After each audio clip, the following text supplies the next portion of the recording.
mahasiswa berbicara. Untuk episode kali ini, sore ini kita akan membicarakan mengenai bagaimana sih pembelajaran online di Universitas Kuningan. Untuk kali ini kita kedatangan mahasiswa Epom, tepatnya mahasiswa TI, dua-duanya ada Isa Basalama. Hai. Dan Anita Azura. Ya, kebetulan dua-duanya mahasiswa TI, tapi kita bisa mengatakan bahwa ini cukup representatif karena pembelajaran sebenarnya tidak beda jauh antara fakultas dan antara jurusan juga tidak beda jauh. Jadi kan seperti yang kita tahu, setelah pandemi melanda Indonesia kan sejak Maret sampai sekarang itu sudah hampir 6 bulan, berarti sudah satu semester ya.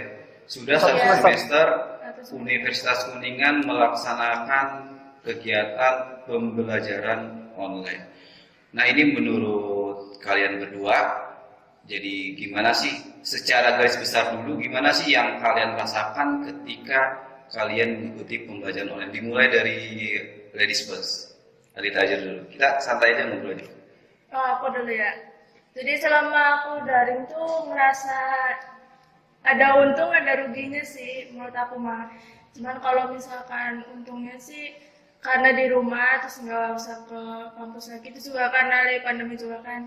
Terus kalau kurangnya sih banyak sih, lebih ke rugi sih, walaupun emang kan di rumah tuh ada wifi juga, terus laptop ada, cuman kayak mulai dari ini sih dari bapak ibu pengajarnya sih mungkin gitu. Gitu untungnya sih, karena di rumah jadi nggak perlu ke kampus. Ya, terus nggak kalau misalkan daring juga bisa ngasah pribadi diri sehingga mungkin lebih ke otodidak sih, bukan ke karena daring ikhlasnya, jadi beda gitu. Jadi lebih ke otodidak itu jadi ada waktu untuk belajar sendiri atau? Tapi itu kan juga nggak sering gitu. Jadi secara pembelajaran, secara ilmu yang didapatkan atau semacamnya? Kalau itu malah kurang. Kurang. Soalnya kalau misalkan yang di ini nih Epom tuh apalagi kan kalau TI gini kan harus praktikum, terus dikasih seenggaknya bukan hanya materi aja sih, harusnya kayak ngasih video tutorial atau apa gitu, misalkan di YouTube atau gimana, harusnya lebih baik mah kayak gitu. Kalau misalkan selama pandemi itu ada pemahamannya dikit loh, malah kalau selama pandemi itu kayaknya kurang banget pemahamannya gitu loh selama satu semester ini gitu.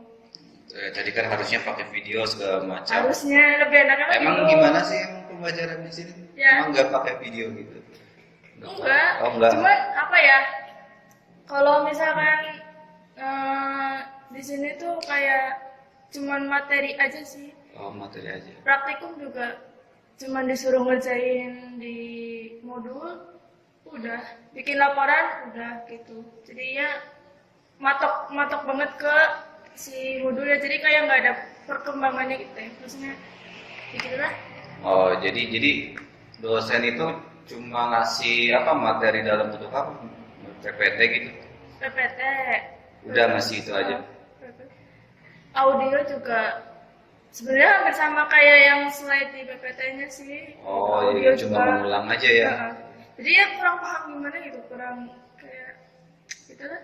Jadi kayak ngapain sih selama ini tuh belajar gitu, dari kayak gini tuh gitu, rasanya nggak ada manfaatnya sih. Oh, nggak ada manfaatnya berarti daring ini? Iya, cuman masuk materi terus habis itu udah gitu, jadi masuk keluar nggak diserap gitu lah, nggak ada yang nyantol, benar-benar nyantol. Oh, berarti secara umum emang kurang ya, kurang secara umum, secara garis besar. Jadi harus otodidak sendiri, jadinya lihat YouTube kadang. Oke, kalau ini untuk menurut Isa Basalamah sendiri ini gimana secara garis besar? Mengenai pembelajaran daring, emang kalau menurut saya jujur sih sangat-sangat buruk ya, bisa dibilang. Jauh-jauh sangat buruk. Jadi gini, buruk di sini maksudnya mungkin sebenarnya seharusnya bisa. belajar daring. Emang ya sebenarnya siapa sih yang mau kan belajar kayak gini? Cuman karena emang kondisi yang memaksa kita mahasiswa untuk belajar daring, jadi emang mau nggak mau kan kita harus ngejalanin. Cuman emang bener-bener yang saya rasain di perkuliahan daring tuh nggak ada materi yang masuk gitu, jujur. Yang masuk ke otak ya? Masuk ke otak. Soalnya gimana ya? Jujur saya nggak nyebut nama dosen atau apa, tapi emang mayoritas dosen tuh lebih ke ngasih materi ya berbentuk PPT, dan lucunya tuh emang PPT-nya tuh udah banyak juga di Google kayak gitu. Saya beberapa kali nemuin gitu yang sama, dan emang sama sekali nggak ada arahan apapun. Jadi ibaratnya dia cuma ngirim PPT sudah. Oh, cuma PPT udah coba belajar sendiri. Iya. Dan itu pun PPT-nya ada dari Google. Betul. Itu maksudnya persis sama atau emang ngambil inspirasi? Ya memang banyak yang persis sama, cuman ya ada yang dirubah juga sih gitu. Oh, persis sama. Oh, itu yang kira-kira yang ngikutin Google-nya apa dosennya? Sebenarnya Siapa tuh artikel Google-nya? saya nggak mau seujon sih sebenarnya, tapi gimana ya? Begitulah. Kayaknya Google-nya ya. Oh, berarti bukan dosennya. Iya, sebenarnya sebenarnya mungkin kalau seperti memang ada juga dosen yang memberi materi dengan audio juga gitu ya. Itu emang sih sedikit lebih baik lah daripada yang sama sekali tidak memakai audio. Tapi memang tetap sih menurut saya pribadi sih kayak ilmunya kurang masuk gitu, karena sangat beda jauh dengan kita berinteraksi langsung di kelas. Oke, kalau berinteraksi langsung di kelas berarti ada yang masuk. Ada, walaupun ya kadang memang tergantung dosennya lagi sih. Tergantung dosen lagi. Ini memang tergantung sayanya sendiri sih. Mungkin kalau emang pelajaran yang saya suka ya pasti insya Allah masuk. Tapi kalau emang pelajaran yang kurang saya minati, emang biasanya rada-rada susah sih. Oke, jadi itu kan tadi yang terkait materi yang sama, persis sama dengan yang ada di internet gitu. Gimana ya? Apa ini saya nggak tahu sih gitu. Jadi kayaknya dengan adanya pandemi ini dosen itu jadi berkesempatan untuk kerja minimal gitu. Kerja minimal. Jadi kan dosen nggak perlu, pertama kalau dia ngambil materi dari internet nggak perlu kerja nyiapin materi, terus nggak perlu ngomong kan katanya cuma dikasih aja, perlu ngomong, terus ya udah tinggal kirim-kirim aja. Betul. Jadi kan ini mungkin semacam kesempatan mumpung pandemi gitu. Jadi ya udahlah kita ngasih seadanya aja gitu. Atau kalau saya sih berpikiran apa ini karena honor dosen di kita sedikit gitu. Saya kurang tahu sih, jadi kan ya udahlah. Jadi kan ya kita akui lah bahwa manusia kan kalau upahnya sedikit pasti kerjanya juga sedikit. Dia kan misalkan pandemi di rumah kan pusing gitu, maksudnya ekonomi turun, suruh ngajar lagi honor nggak seberapa, yaudah ngambil dari internet aja, kirim aja gitu. Apa gimana sih itu? Tapi sebenarnya yang menjadi pertanyaan apakah emang honor si dosen ini dipotong atau tidak gitu. Saya tahu. Cuman kalau saya melihat dari ibaratnya kan kita juga mahasiswa bayar uang semesteran. Kita sama sekali tidak ada potongan. Dan sempat waktu itu ada bantuan kuota pun masuknya langsung ke sistem gitu. Jadi emang benar-benar kita tuh nggak langsung menikmati kan. Kayak gitu. Cuman seharusnya kalau saya ibaratnya sih ngikutin logika pikiran saya, seperti emang tidak ada potongan honor ya kemungkinan. Cuman saya nggak tahu ini hanya ya kemungkinan saja gitu kan. Soalnya saya melihat emang kita bayar itu, apalagi ya kita bayar itu, cuman kita sama sekali tidak menggunakan fasilitas di kampus gitu. Pasti kan kampus malah ibaratnya sih bisa mendapat uang lebih, tambahan, plus uang gitu kan. Tapi ada argumen gini dari rektorat katanya walaupun pembelajaran di kita online dari gitu, tapi tetap aja harus ada uang yang masuk dan tidak ada penurunan biaya karena itu untuk menggaji dosen, untuk segala macam lah, pekerja gitu kan, staff segala macam itu kan tetap masuk gitu. Dosen juga kan tetap digaji, jadi tetap ada bayaran gitu darinya gitu. Yeah. Dan mungkin ada yang menyanggah lagi, banyak yang menyanggah, lo kan udah ada anggarannya kan, di kita kan bayar SKS itu kan intinya kan buat bayar dosen kan, buat bayar honor dosen itu. Rektorat mengatakan bahwa pembayaran di kita itu tidak seperti itu. Jadi pembayaran di kita itu misalkan ada uang bangunan, SKS, semester, itu dikumpulkan semua, baru nanti yang membutuhkan dibagikan. Kalau misalkan ini butuh buat pembangunan, ngambil dari sana uangnya, dikasih. Jadi nggak SKS, misalkan 2 juta, itu 2 juta itu nggak full buat SKS. Kadang-kala uang 2 juta ini dipakai untuk yang lain gitu. Jadi sistemnya dikumpulkan semua tuh uangnya. Nanti kalau yang dibutuhkan pembangunan segala macam baru dikasih. Jadi gitu. Argumennya sih gitu. Jadi gimana melawan argumen seperti itu? Jadi kita tetap bayar gaji dosen loh gitu. Gimana? Oke, lalu sebenarnya gimana ya? Kan seperti yang tadi disampaikan, berarti emang bener kan gaji dosen itu tetap masuk ke dosen. Jadi sebenarnya menurut saya sih wajar nggak sih ibaratnya mahasiswa juga menuntut haknya gitu. Kalau ibaratnya dosen tuh tetap mendapat upah, tapi mahasiswa tidak mendapatkan yang semestinya gitu, yang saya rasa gitu. Soalnya gimana ya, apa susahnya sih kan cuman ibaratnya bikin materi sebentar kan, nggak mungkin yang dia tiap hari membuat kan gitu dari dia dosen gitu. Pasti kan bisa lah dicicil, membuat video, penjelasan, atau adakan sesi forum tanya-jawab, itu kan lebih enak. Sedangkan hanya beberapa dosen sih yang melakukan pembelajaran seperti itu. Oke, untuk Anita Azura, ini kan Anita Azura ini yang belum tahu ini kan termasuk mahasiswi yang apa ya? Bagus lah di mata dosen, betul nggak? Enggak lah. Betul. Prestasi ya, tidak membangkang seperti Isa. Kan sengaja diundang di sini. Kan ada yang ini tukang bangkang ini yang. Iya pernah waktu itu juga waktu itu lama itu juga kan tentang apa sih bisa dibilang itu bukan sih pengajar itu harusnya gak boleh gini baperan gitu. Oh iya. Pernah. Sempet ya. Sempet lah. Tapi kan secara ini termasuk inilah. Jadi kan ini gimana nih kan maksudnya kan kenapa mahasiswa tetap harus bayar normal karena katanya rektorat sendiri kan emang harus bayar dosen segala macam buat staff segala. Iya. Setuju nggak dibayar tetap bayar normal di tengah kita tidak menikmati fasilitas kampus. Harusnya mah di pending itu teh. Di pending. Gajinya tuh harusnya sesuai sama kayak misalkan dosen ini sesuai sama yang apa yang dilakuin dari si dosen. Jadi kalau misalkan ada dosen yang kerjanya profesional dan tetap kayak upload PPT, terus sama yang nggak upload PPT kan soalnya waktu itu pernah nanya gini, Bapak kenapa nggak upload di kelas gitu? Bapaknya nggak bisa neng nggak paham nih kelasnya gitu kan. Jadi ya terus kan Anda kan pernah nyaranin Bapak kenapa nggak bikin grup gitu jadi kalau misalkan ada tanya jawab kan bisa di grup, ntar kalau misalkan ada murid yang nggak paham kan bisa di grup gitu. Oh iya beneran nih gitu. Tapi selama semester itu nggak dibikin, nggak tahu kenapa. Emang kalau Anita lihat itu kayaknya dosennya itu emang kayak mager sih, emang mager gitu.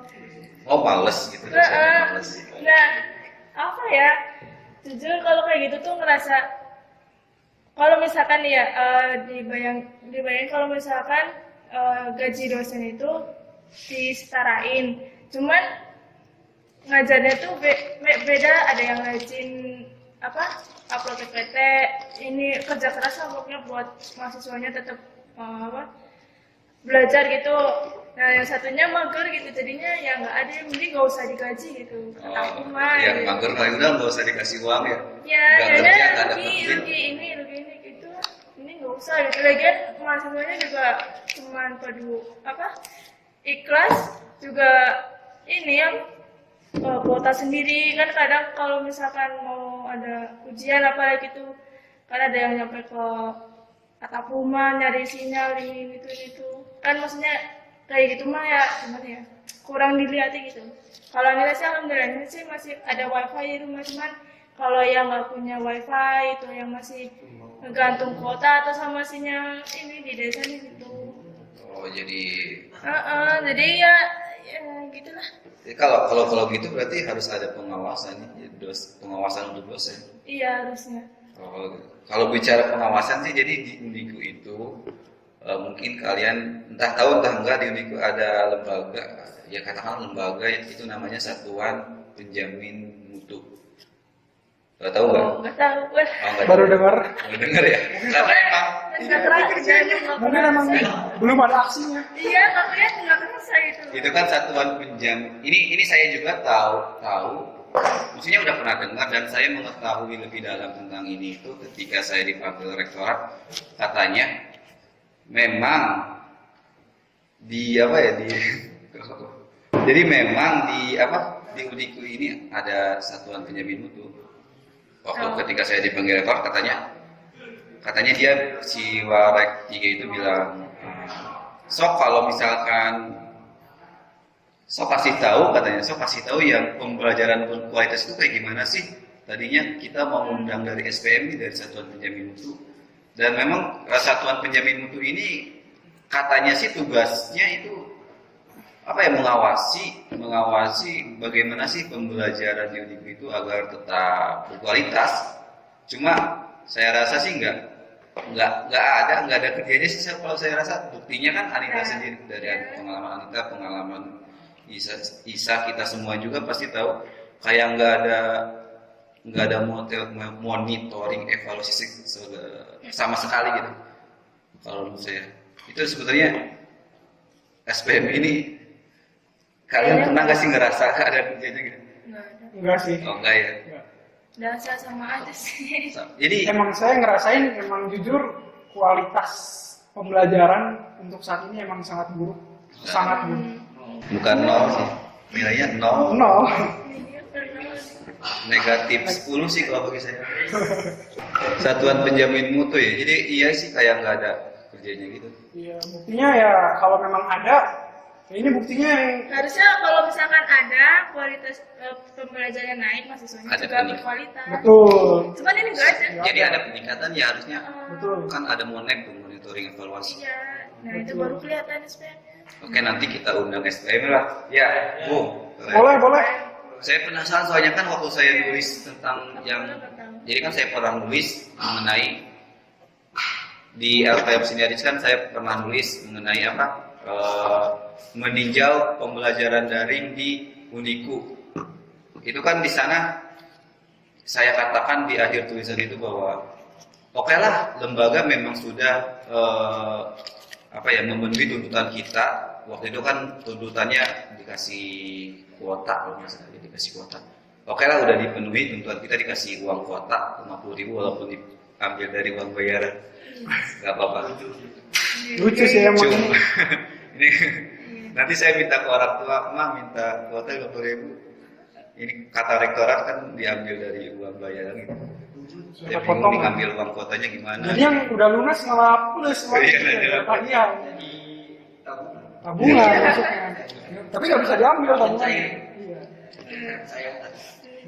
Iya, katanya rektorat tuntutan BEM itu ada lagi yang paling menurut saya emang substansial gitu, yaitu supaya pembelajaran di Uniku berkualitas. Saya katakan di tulisan itu, ini yang tuntutan ini belum tentu terpenuhi nih, yang menjamin pembelajaran di Uniku berkualitas, yang ini belum tentu terpenuhi. Soalnya kan terus dijawab sama pihak rektorat, salah satu pihak rektorat katanya, loh di sini tuh ada SPM katanya, itu tugasnya emang buat monitoring pembelajaran. Cuma ya kita tahu kayak nggak kelihatan sama sekali. Memang kalau ada kinerjanya pasti minimal tuh gak bakal ada tuh plagiat materi gitu. Plagiat minimal. materi ya. Iya. Tapi untuk plagiat materi ini kayaknya nggak online sih. Kebetulan ini tuh sebenarnya yang menjadi pertanyaan di benak saya tuh, ini yang mengenai plagiat ini tuh apa baru sekarang, apa jangan-jangan emang dari dulu-dulu? Mungkin karena kita mahasiswa tidak menyadari, karena selama ini kita belajar di dalam kelas gitu. Itu tugas SPM sebenarnya. Itu harusnya tugas SPM itu memantau si dosen tuh apakah materi itu benar-benar dari ciptaan dirinya sendiri atau memang full plagiat dari Google. Gitu. Kalau buat Anita emang ini kira-kira plagiat ini udah sejak lama atau baru? Pasti udah lama sih. Pasti. Kok bisa yakin pasti gitu gimana? Pernah ngeliat? Soalnya ya. Oh, setiap ujian ada jawabannya di Google. Soalnya itu materi kayak asal langsung ngirim gitu. Tapi kalau boleh jujur sebenarnya kemarin waktu pas semester genap ya memang kan kita jujur-jujuran aja nih mahasiswa kan di ujiannya itu di rumah masing-masing. Saya tuh memang sempat mengcopy paste salah satu soal. Saya jujur saja nggak apa-apa ke Google dan memang jelas benar ada soal yang sama sangat persis. Sangat persis. Persis lagi emang sama ya. Emang sama. Mungkin kan kalau ada di perubahan di jawaban pilihan gandanya atau semacamnya mungkin masih bisa ditoleransi. Tapi ini sampai jawaban pilihan gandanya pun persis. Dan urutannya juga sama. Urutannya kalau urutan kebetulan kan kalau di sistem kita kan diacak. diacak gitu. Jadi ya mungkin inputnya mungkin sama. Cuman iya. biasanya nggak tahu gitu. Tapi itu terbalik lagi. Apakah artikel di Google-nya yang ngikutin dosen atau dosennya yang ngikutin?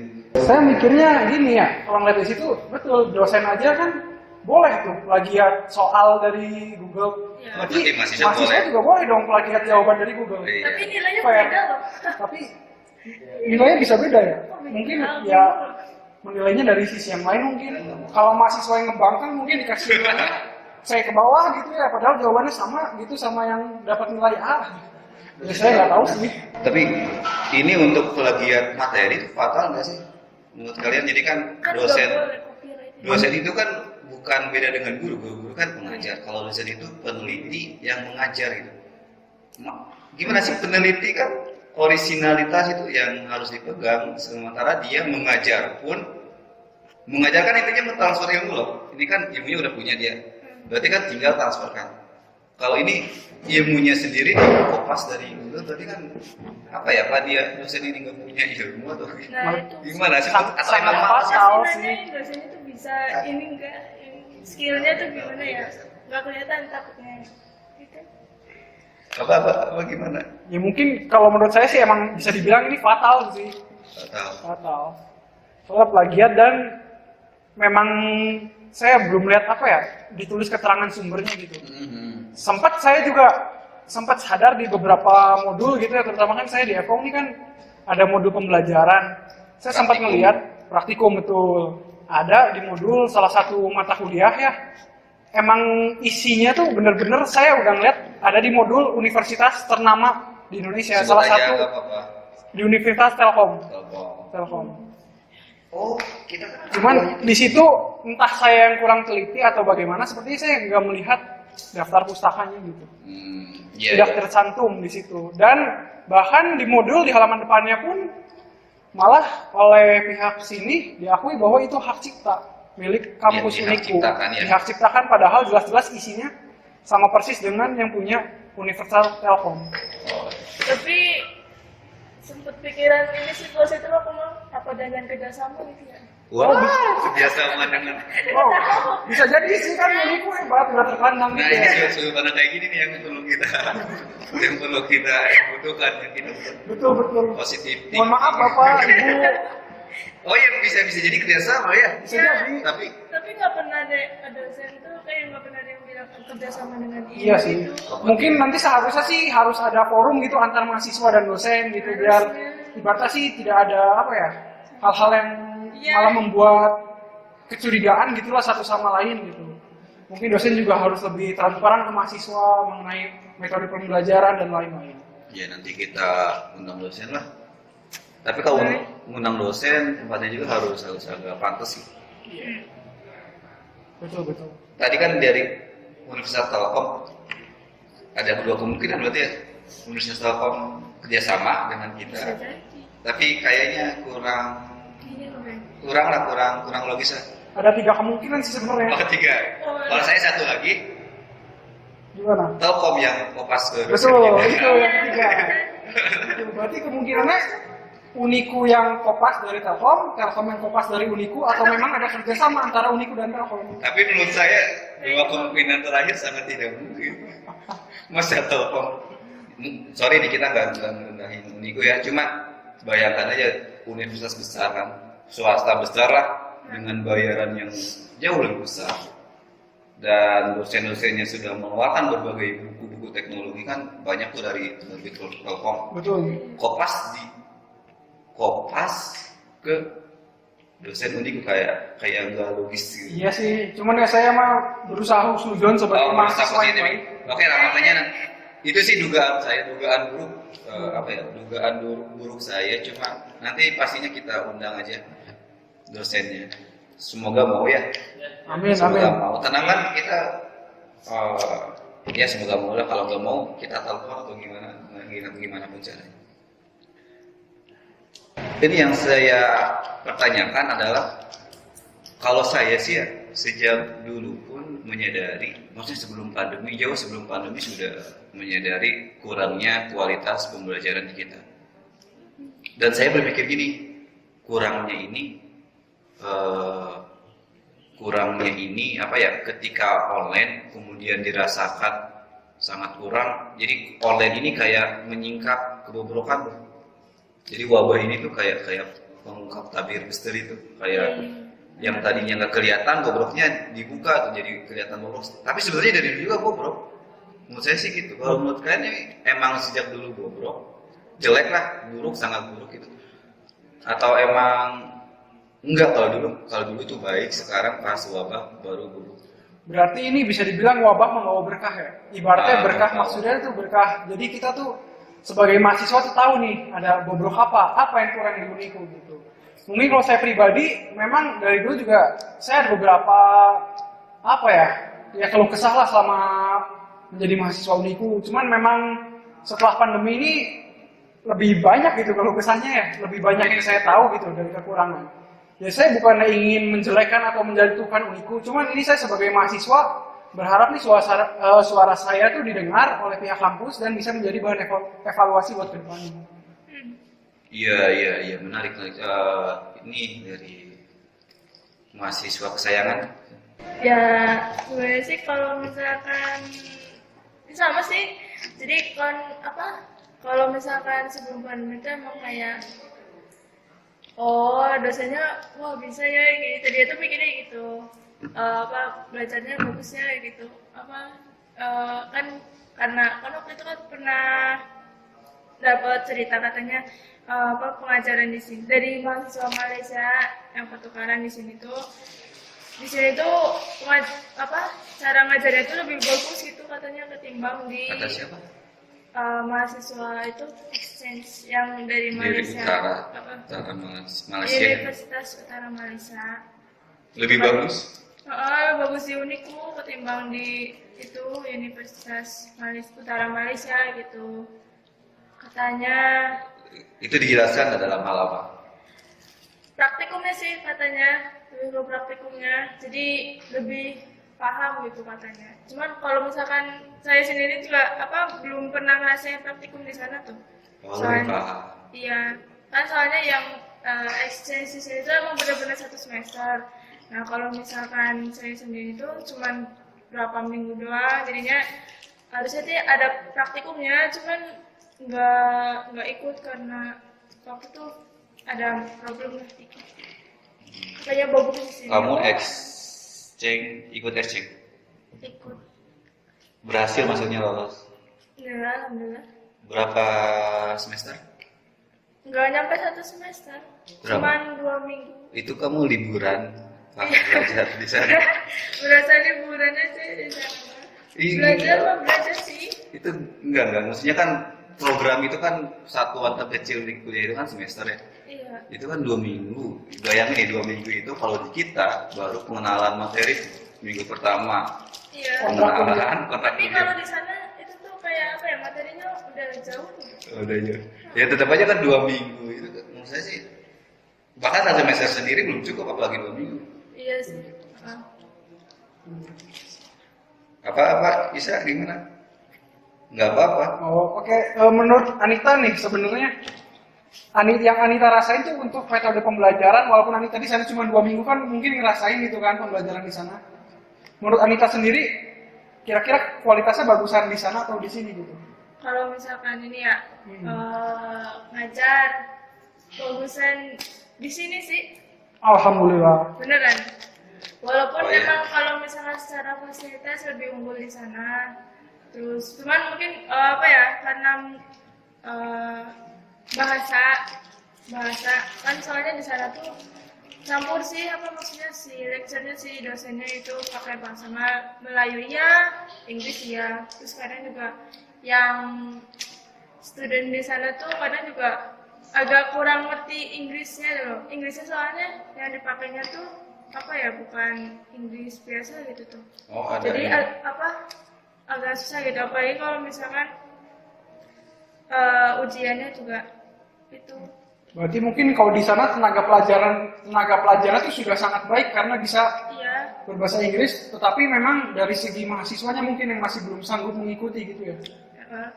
Terus apa ya, jujur aja ya, pas aku di sana tuh pernah pas mata kuliah apa ya, pokoknya tentang kayak big data kayak gitu. Nah terus mungkin karena cuman ini doang apa ya, perkenalan bahasa pemrograman waktu itu Python kalau nggak salah.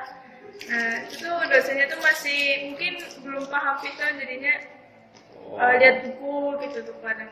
Oh iya iya. Big data itu ya itu. Oh, jadi saya jadi ngerti nih kenapa kita bisa kerjasama dengan Universitas Utara Malaysia. Karena memang Utara Malaysia sendiri tidak begitu baik juga. Gitu. Iya, tapi ya gitu. Saya baru, yang asumsi saya gitu sih, nggak tahu. Tapi kalau misalkan yang di arah kayak microcontroller gitu tuh bagus. Udah ada apa kayak produk-produk gitu, kayak robot-robot kecil itu banyak di sana. Kalau secara fasilitas, luas wilayah segala macam bagus di sana ya. Kayak negeri nggak sih di sana? Luasnya secara fasilitas itu. Pokoknya lebih luas lagi di sana daripada Jauh lebih luas. jauh lebih luas dibandingkan UGM lah. UGM kan luas. Tapi Cuman itu jauh lebih kayaknya luas. 2 kali lipatnya lagi. Oh iya iya. Oke. Soalnya misalkan kayak kan di sana kan kayak misalnya jurusan desain gitu. Nah itu tuh kayak satu gedung rektorat, enggak, 2 gedung rektorat gitu. Kalau misalkan itu baru desain kayak di kalau di sini kan di kafe. Kalau di sana tuh kayak gitu. Sedangkan kalau di sini kan satu gedung ini beberapa jurusan kan. Di fakultas komputer di Kuningan tuh satu gedung di berapa fakultas. Kalau di sana kan bisa dipisah. Misalnya, Satu fakultas cuma 4 kelas mungkin maksudnya ya. satu jurusan satu gedung gitu. Oh iya iya. Tapi intinya sih sama aja, komputer itu teh Iya iya. masuknya gitu.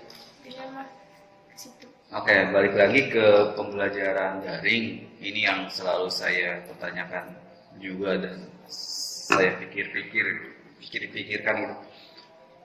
Peran kuliah apa ya? Ketika kuliah daring yang katanya sangat buruk ini, gimana sih nih peran Ormawa menurut kalian? Menurut Kebetulan saya. kan kalian anggota Ormawa juga. Iya, Saya juga sih. iya betul. Harusnya ngundang yang Ormawa kita itu. Gimana nih menurut? Ya sekaligus ini aja otokritik. Ya menurut saya sih Ormawa juga emang bisa dibilang mayoritas udah mulai padam. Mungkin emang karena pandemi dan sulitnya untuk berkumpul di wilayah kampus itu yang membuat Ormawa-Ormawa ini padam. Gitu sih menurut saya, kayak memang gimana ya, banyak saya lihat tuh banyak apa ya, proker-proker yang tidak terlaksana gitu. Kebetulan saya juga kemarin di Ormawa yang saya ikutin pun kan kemarin kelas saya udah mumas gitu kan, pelengseran.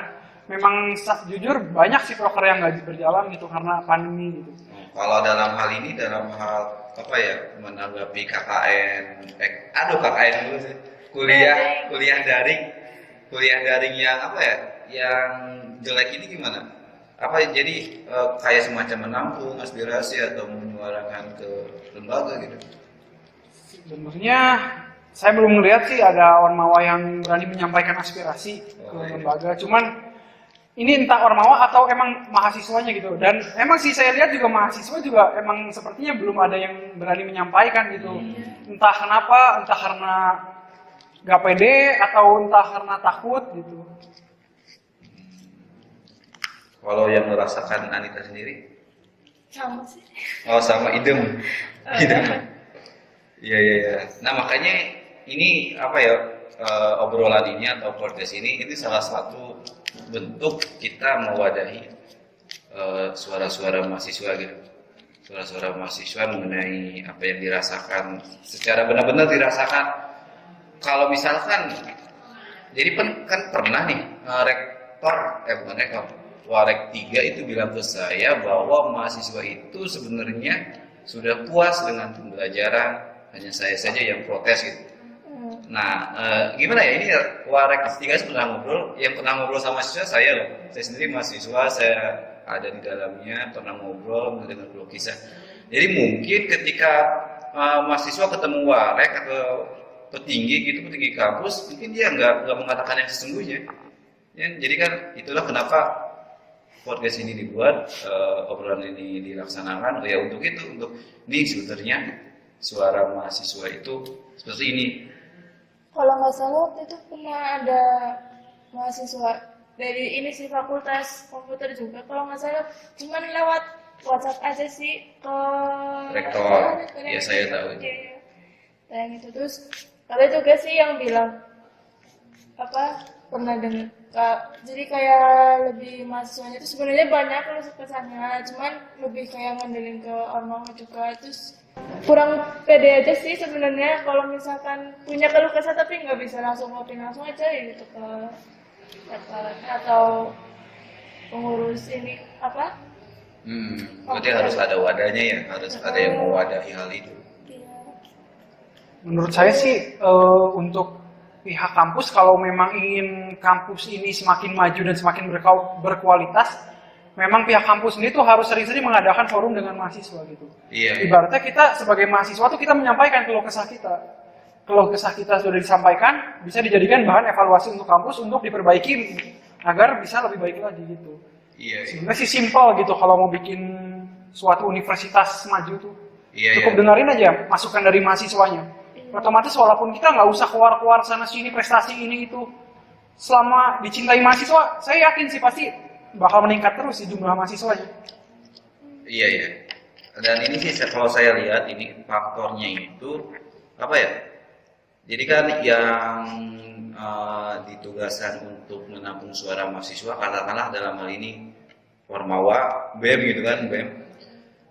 Entah BEM Unip atau BEM fakultas, itu seperti tidak mengungkapkan yang sesungguhnya ke rektorat gitu. Ini saya bukan merendahkan BEM atau apa, karena saya juga anggota BEM sendiri.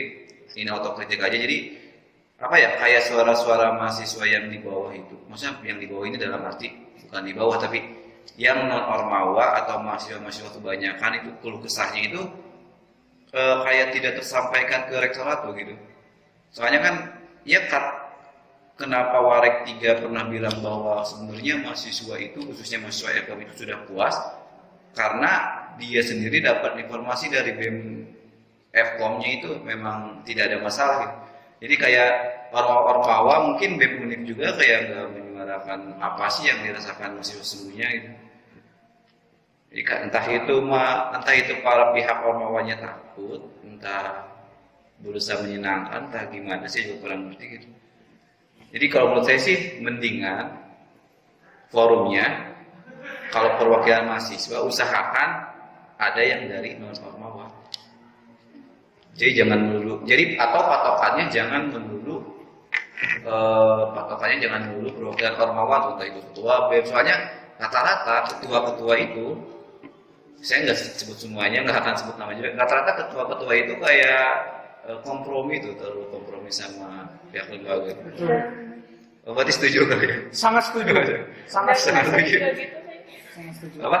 Ngerasanya emang kayak ngerasanya gitu. Iya, jadi entah itu karena untuk mempertahankan posisinya, entah gimana. Jadi mendingan kalau gitu, kalau ada forum gitu ya udah kita undang dari seluruh elemen mahasiswa gitu, dengan cuma ketinggal maunya aja. Saya setuju. Sebenarnya sih untuk bahasan ini sih sebenarnya bahasan pemantik aja sih. Ya pemantik, nanti kita akan bicara apa aja dan kita akan undang siapa aja. Mungkin kita undang Warek segala macam gitu kan. Supaya lebih lama juga ngobrol. Kalau ini biar ini aja lah, biar ya semoga pihak kampus dengar. Tenang aja, kalian gak akan ada masalah. Kalian berdua aman. Kalau ada masalah paling BMFkom yang kena masalah. Tenang aja gitu. Ya, tapi saya berharap sih dari podcast ini tidak sampai terjadi ada masalah ya. Ya seperti kan maksudnya tujuan kita di sini kan hanya menyampaikan keluh kesah aja gitu. Iya. Oh iya sih benar, soalnya rata-rata nggak tahu nih pihak kampus, pihak lembaga itu menafsirkan keluh kesah atau kritik itu sebagai sifat kebencian gitu. Iya, Padahal kita nggak benci, justru kita pengen bagus gitu kan. Kalau benci kita nggak bakal kuliah di sini gitu. Nggak akan kuliah di sini, nggak akan nggak akan peduli dengan keburukan segala macam. Betul. Yaudah bodo amat lah. Justru karena kita cinta, karena kita peduli, kita pengen lebih baik, ya kita sampaikan gitu kan. Betul. Harusnya ini dianggap semacam kasih sayang. Kalau misalkan kalau pacaran mah kan jadi si pacar itu mengingatkan kalau ada yang membahayakan dia segala macam kan. Betul. Ini sebenarnya so sweet tuh hubungan antara. Harusnya Mahasiswa. lebih ke arah positif. Betul. Thinking. Betul. Ya jadi jangan menafsirkan ini kebencian ya. Gitu. Betul. Yang ini jangan dikat. Oke sih, mungkin itu aja. Ada lagi yang ingin di ini? Ya, mungkin sedikit sih dari saya. Ya saya harapkan dari podcast ini oleh pihak kampus bisa dijadikan bahan evaluasi gitu ya untuk memperbaiki lah apa-apa kekurangan yang ada di kampus. Ibaratnya sih ya, saya sebagai mahasiswa juga inginnya kan nama kampus itu terpandang bagus dimanapun. Cuman ya itu mau bagaimanapun kan pihak kampus emang harus melihat juga nih si mahasiswanya tuh kayak gimana, apakah merasa puas atau tidak gitu. Jadi ya saya berharap sih emang sering-sering ada komunikasi sih antara pihak kampus dan mahasiswa, seluruh mahasiswa bisa dibilang. Soalnya ya emang bisa dilihat juga sih Ormawa kan saat ini emang bisa dibilang vakum gitu ya. Ya semua Ormawa dari tingkat prodi, fakultas, bahkan BEM Uniku pun saya lihat sekarang emang gak kelihatan sih bisa dibilang gitu ya. Ya ini entah karena pandemi atau karena punya kesibukan gitu. Ya saya kurang tahu sih itu. Ya kita lihat saja lah gitu mau ada apa ke depannya. Oke, Anita ada Udahlah kayaknya. Oh, udahlah. Yang penting Udahlah. podcastnya diterima dengan positif dan senang hati. Oh, kirain udah takut tambah masalahnya dan gitu. Udahlah. Jangan terlalu baper aja ya. Oke, jangan terlalu baper tuh dengerin kata-kata mahasiswa kesayangan kalian. Jangan terlalu baper. Itu mahasiswa kesayangan kalian malah yang ngomong bukan pembangkang kayak gitu. Rasanya begitu sih, asal kalau misalkan kayak gini ada curhatan kayak gitu baper nih. Iya janganlah gitu kan. Apalagi sampai dipanggil-panggil jangan. Jangan lah. Saya percaya kampus nggak akan gitu. Iya. Nggak akan gitu. Saya sih sedikit percaya. Nggak akan itu lagi maksudnya. Ya, mudah-mudahan. Ya saya sih ibaratnya kalau mau dipanggil juga ya selama itu diskusi dengan cara yang baik sih ya saya sih pengen-pengen aja Oh, gitu iya, ya. iya. Siap, Soalnya siap. jangan sampai saya dipanggil, saya malah dikasih surat peringatan atau apa tuh. nanti. Punten Pak, ini mah masukan Pak. Nanti diskusinya kita undang aja lah ke podcast ini ya. Boleh. Janjilah, kita janjikan lah, BMFkom menjanjikan akan mengundang dosen, dekanat atau rektorat. Boleh Oke, sekali. mantap. Saya sudah janji supaya usahakan oleh yang lain. Usahakan BMFkom. Usahakan supaya ada obrolan dan saya jamin tidak ada relasi kuasa tuh. Semuanya kita setara, kita ungkapkan apa yang kita pilihkan. Oke, itu aja untuk obrolan kali ini. Ini sebagai pemantik kita untuk selanjutnya. Nanti kedepannya kita undang dekanat, dosen, dan rektorat. Terima kasih Isa Basalamah dan Anita Azura. Oke, sama-sama. Oke, sampai jumpa kembali di Mahasiswa Berbicara.